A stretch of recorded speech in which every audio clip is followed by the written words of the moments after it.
Pastor, aproveitando essa pergunta que o Eduardo fez aí, a questão do divórcio entraria nessa questão aí também, nesse aspecto?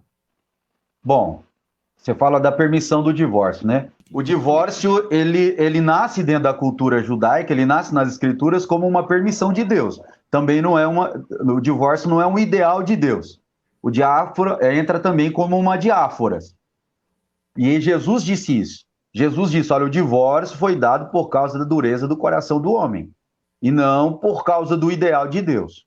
Agora, é importante dizer, quando a gente lê em Malaquias, que Deus abomina, não é o divórcio. A palavra em hebraico não é para a palavra divórcio. A palavra em hebraico é para a palavra repúdio, porque em Israel existia o divórcio e o repúdio.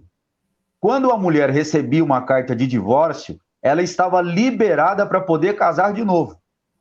Quando ela recebia uma carta de repúdio, ela não estava liberada. Por isso, quando Jesus conversa com a mulher samaritana, ele diz, olha, você já tem 5 maridos, o que tem agora não é seu. Por quê? Porque ela não estava autorizada a casar, porque o 5º marido não havia dado para ela a carta de divórcio, mas havia dado para ela a autorização, havia repudiado ela. Então ela não podia casar. O divórcio, ele nasce nas escrituras para corrigir o repúdio, para corrigir a crueldade do homem, porque no Antigo Testamento o homem podia largar da mulher por qualquer coisa, a mulher não.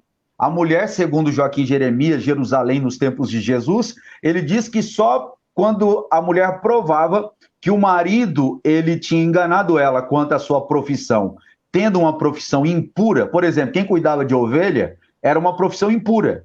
E se ele enganasse ela, falando que cuidava de outra coisa, ou trabalhava com outra coisa, e ela descobrisse que ele trabalhava com ovelha, ela podia procurar o rabino, e o rabino ia fazer toda a papelada para dar para eles a sua carta de divórcio, ela poderia se separar nessa situação. Fora isso, ela não poderia em nenhuma ocasião se separar do marido, isso tinha que partir do marido. Então, o divórcio acaba sendo uma diáfora, nesse sentido de uma regra provisória, né, para a história de Israel e também para nós, né?